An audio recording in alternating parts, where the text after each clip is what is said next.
Olá, no ar mais um Sala de Visitas. No programa de hoje vamos falar sobre violência contra a mulher, um problema que faz 503 vítimas por hora. Só em São Paulo, 1 em cada 3 mulheres já sofreu algum tipo de violência no ano passado. Para falar sobre este assunto, eu recebo Camila Furque, militante da Marcha Mundial das Mulheres. Bem-vinda, Camila. Obrigada pela sua presença aqui no programa. Obrigada a você pelo convite. Recebemos também a assistente social Sônia Coelho, integrante da Sempre Viva, organização feminista e militante da Marcha Mundial das Mulheres. Obrigada também pela sua presença, Sônia. Obrigada a você pelo convite. Meninas, eu acho que para abrir esse bate-papo é interessante a gente falar mais uma vez que a violência contra a mulher está muito além daquele tapa, daquelas marcas físicas que ficam, né? Muita gente ainda tem um pouco de dúvida sobre essa definição. O que é exatamente violência contra a mulher? Então, primeiro acho que a gente tem que dizer que é a violência que as mulheres sofrem pelo fato de ser mulher, pelo fato de serem consideradas frágeis, objeto, e que tem como causa a desigualdade entre homens e mulheres na sociedade. Mas é como você falou, essa violência não é só a violência física do tapa, do empurrão. É a violência psicológica que afeta a autoestima da mulher, essa coisa de toda hora dizer, você é feio, você não faz isso direito. É a violência do assédio sexual que as meninas sofrem no trem, no ônibus, metrô, que tem aumentado. É a violência sexual, do estupro, né, seja com meninas em casa, né, do abuso sexual, seja o estupro na rua ou em casa com mulheres. Até hoje tem a violência que as mulheres sofrem até na internet, né, quando suas fotos íntimas são expostas, os gracejos e os assédios na rua.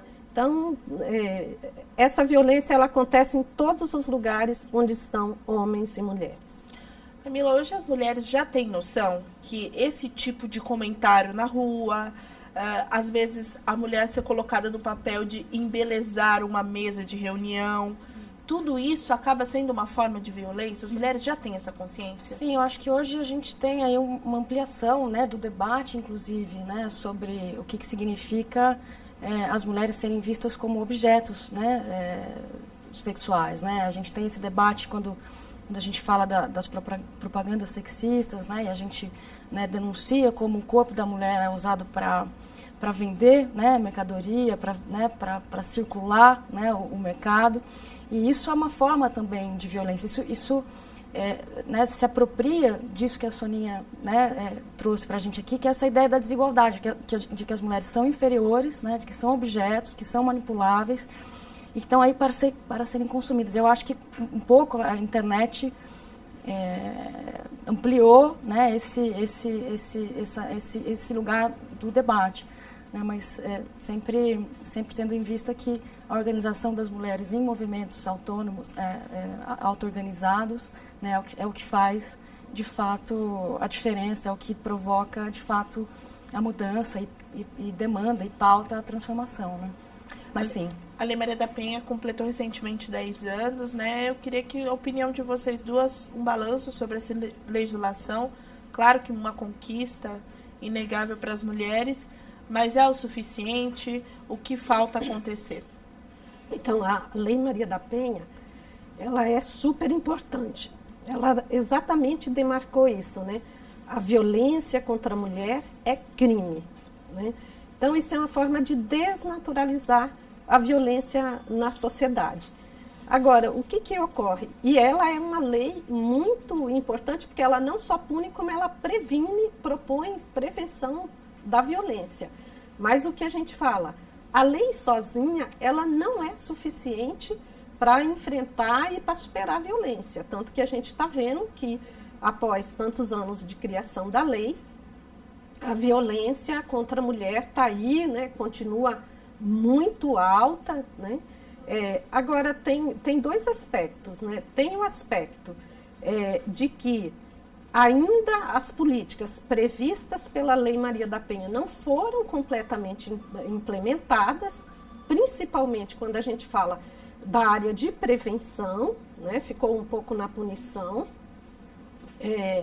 E outro aspecto que a sociedade em si tem que se preocupar e se envolver mais no enfrentamento e no combate à violência contra a mulher, porque as leis sozinhas não são suficientes, mas são fundamentais se a gente quer ter uma sociedade em que a gente não admite, né, a impunidade.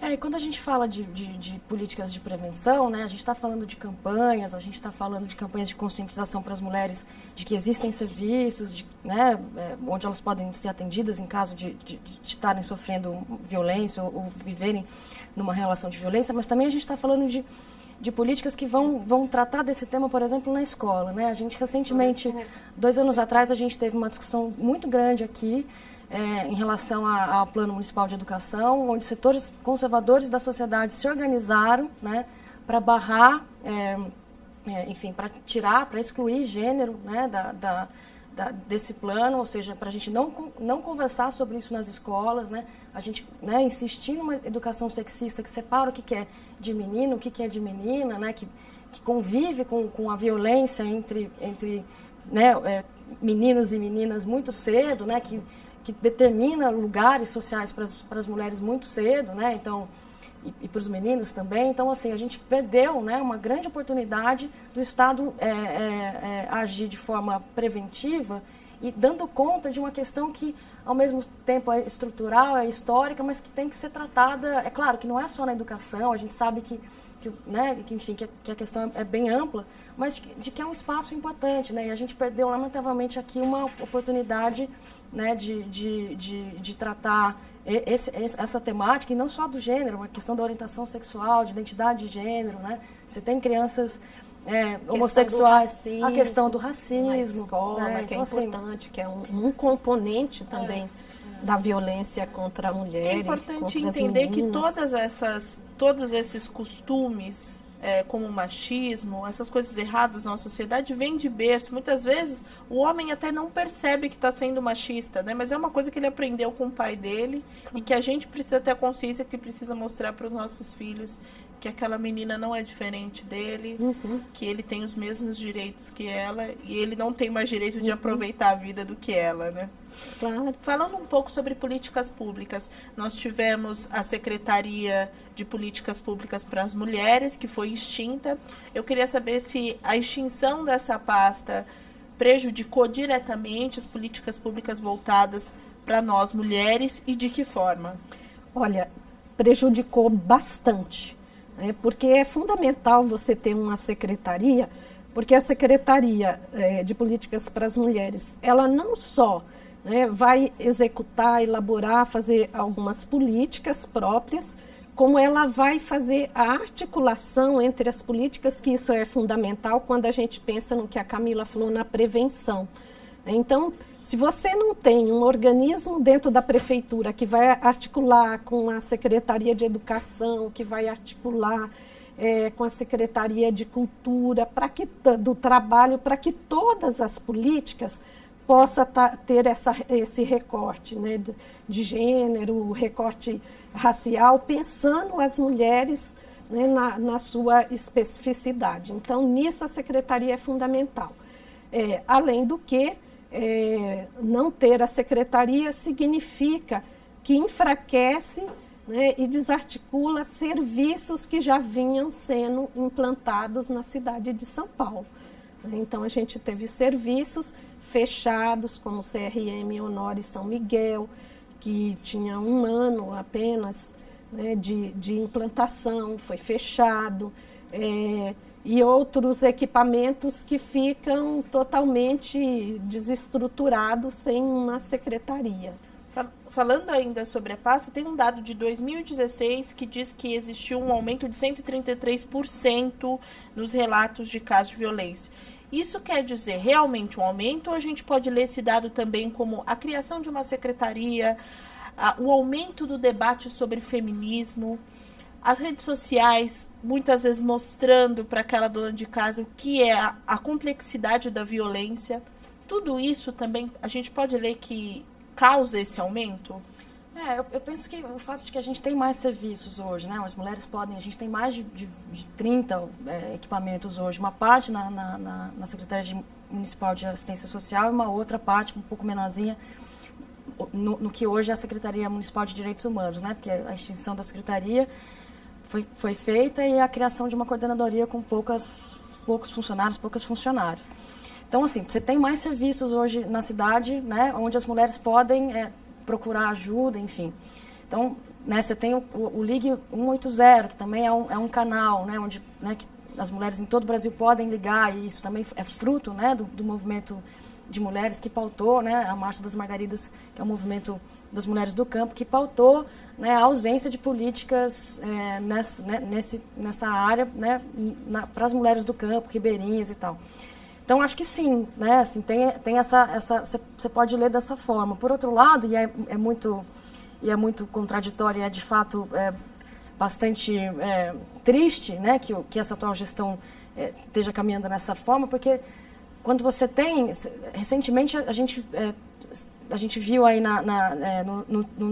no noticiário que houve um aumento da procura das mulheres em situação de violência em alguns serviços da SMADES, né, no Centro de Defesa e Convivência da Mulher. Então, assim, um aumento de 30%. Então, no período do ano passado, você tinha 9.000 atendimentos e agora, nesse mesmo período, um ano depois, 12.000. As equipes continuam, né, não há aumento de equipe, e ele sinaliza, né, o Dória sinaliza cortar 3 milhões dessa pasta nesse setor especificamente. Também congela os recursos destinados ao auxílio aluguel, né, que foi a gestão anterior, nessa articulação, né, que a Soninha né, mencionou, da importância de uma pasta e de uma pasta fortalecida, de uma secretaria fortalecida, com orçamento, com equipe, fez uma articulação com a Secretaria Municipal de Habitação e incluiu no programa Auxílio Aluguel as mulheres em situação de risco de morte, né, assim, que precisa sair da convivência do agressor, que é fundamental, né, para tirar as mulheres, para apoiar as mulheres nesse processo de saída desse ciclo da violência e, enfim, pensar a autonomia. Esse orçamento está congelado e nenhuma mulher entrou nesse programa de novo, ou seja, quer dizer, tudo que tem sido construído, né, ao longo dessas últimas gestões está sendo, né, aos poucos precarizado, fragilizado e, né, perdendo sua real capacidade de intervenção. A gente vai precisar fazer um rápido intervalo, já a gente discute um pouquinho mais sobre a questão orçamentária, os congelamentos e mais aspectos que envolvem a violência contra a mulher. Fica por aí que o Sala de Visitas volta já.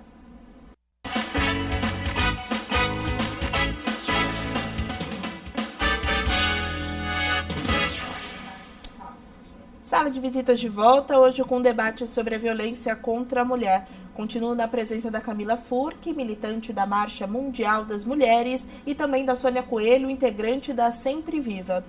Meninas, hoje quando uma mulher toma coragem para denunciar, quais são os serviços que elas têm para apoiar essa decisão? Ela tem os centros de referência, alguns bairros têm centro de referência, que pode ser um primeiro serviço, que ela chega, que ela é orientada para ir a uma delegacia, ou se ela decide, ela nem vai na delegacia, ou ela vai na própria delegacia, ou ela vai nos centros de convivência da mulher, que também, né, tem em alguns bairros. Ela pode chegar lá, ela pode ter uma orientação jurídica, um atendimento social com uma assistente social. A gente fala que, por exemplo, o próprio serviço de saúde, a UBS, deveria ser uma porta de entrada, já que muitas mulheres que sofrem violência e que têm uma depressão ou que sofreu qualquer violência física, ela pode chegar numa UBS e colocar a sua situação, mas nem sempre é assim. Então, na saúde tem alguns lugares de referência, nem todas as UBS estão preparadas para receber e orientar essas mulheres, o que deveria ter. Mas é importante, se a pessoa não tem noção de onde tem o serviço, ela liga no 180, que é um número nacional, mas eles te direcionam a partir do teu endereço qual é o serviço mais próximo. Nessa questão dos serviços de saúde, né, e da necessidade das políticas transversais, né, quando a gente está falando de violência contra as mulheres.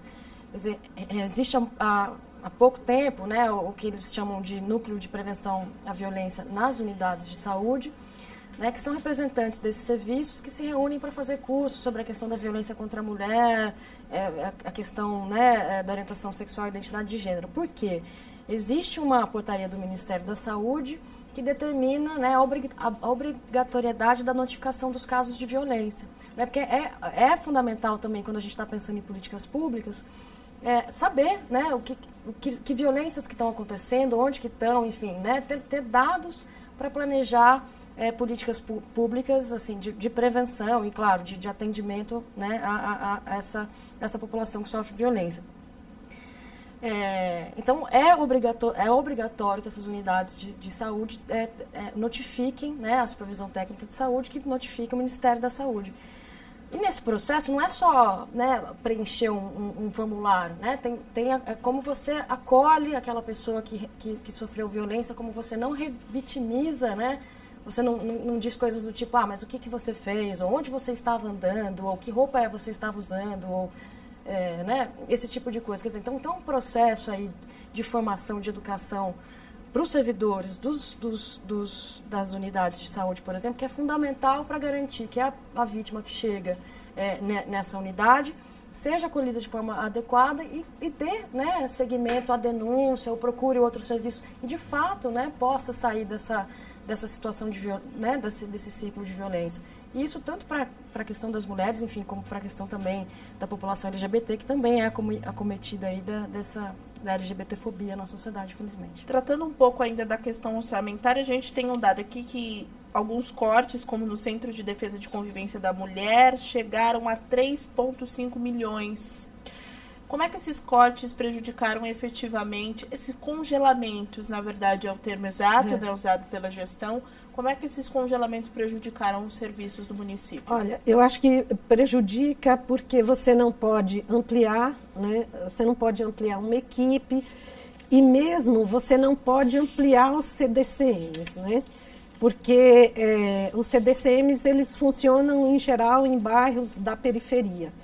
Que é onde tem uma maior demanda, é onde está a população mais pobre, as mulheres negras, que precisa desse atendimento. Então, à medida que você corta o orçamento, né, você tem reduzido o atendimento. A gente está tendo pela primeira vez em São Paulo, que o ano passado foi inaugurada, a Casa de Passagem. O que é a Casa de Passagem? Ela fica na Zona Norte. Por exemplo, uma mulher foi ameaçada de morte, foi atacada, ameaçada de morte pelo marido de noite. Você não tem um serviço para onde essa mulher vai naquele momento, ela não quer ir para a casa da família. Ela vai para a Casa de Passagem. Casa de Passagem funciona 24 horas, ela é acolhida, no outro dia vai ver o que faz com a vida dela, ou no final da tarde, ou no final de semana, né, quando tudo está fechado. Esse serviço, agora no início do ano, ele já teve dificuldade, porque atrasou o pagamento das verbas para essa casa funcionar. Então, toda vez que você congela o orçamento, acontece esse tipo de problema, você atrasa a verba, então você não paga as funcionárias, então dificulta o atendimento. E são serviços essenciais que têm que funcionar corretamente. Agora, falar sobre o assunto de violência contra a mulher é falar também da violência contra a mulher negra. Existe um dado do Mapa da Violência 2015 que apontou que os homicídios contra as mulheres negras aumentaram 54% em 10 anos no Brasil, passando de 1.864 em 2003 para 2.875 em 2013. No mesmo período, o número de homicídios de mulheres brancas caiu 9,8%. O que esses números querem dizer? Eu acho que esses números demonstram também uma coisa, que ela é mulher e é negra. Então, você tem, além de ser mulher, o componente do racismo, que aumenta mais ainda a violência contra as mulheres, né? contra as mulheres negras. E eu acho que tem a dificuldade das mulheres negras, por serem mais pobres, estarem numa condição mais vulnerável, a dificuldade de acesso a políticas públicas, das políticas públicas não chegarem nessas mulheres negras. Então, por isso a gente tem esse número maior aí de assassinatos, e a gente tem que lembrar que o Brasil é o 5º país no mundo que mais assassina mulheres, né? E tem se caracterizado como um dos países com maior número de estupro. Então isso é extremamente grave. Eu acredito que se nesse grupo a gente incluísse as homossexuais, esse número com certeza aumentaria. Com certeza, né? Aumentaria. E daí eu quero ligar com esse componente do orçamento. Quando você corta um orçamento que já é pequeno, porque é pequeno pela extensão da violência no município, você vai afetar diretamente essas mulheres mais pobres, que são negras, que vão mais ainda deixar de ter atendimento. E junta outro componente em São Paulo. O estado de São Paulo, no interior, ele é muito deficitário de serviço. E a violência contra a mulher no estado de São Paulo, ela também tem se interiorizado. E o que acontece muitas vezes? As pessoas na grande São Paulo e às vezes em cidade do interior, vêm para ser atendida na cidade de São Paulo, que tem mais equipamentos. Por quê? Você não tem uma política no estado de São Paulo, você não tem uma secretaria de políticas para as mulheres no estado de São Paulo, que articule esses serviços nas cidades, que promova políticas nessas cidades. Então, muitas vezes, quem está no interior tem que vir para a capital. Então, se você tem uma capital que está restringindo os seus serviços, está restringindo, então, o impacto vai ser nas pessoas mais pobres, nas mulheres negras na cidade, mas também em todo o estado. E essa questão da dificuldade de locomoção até um serviço também vale para os nossos extremos, para as periferias da cidade? Sem dúvida, sem dúvida. Por isso a importância de ampliar, né, os serviços, né, ampliar para as franjas das periferias da cidade de São Paulo, que carecem ainda, né, do Estado, né, onde o Estado ainda, né, os serviços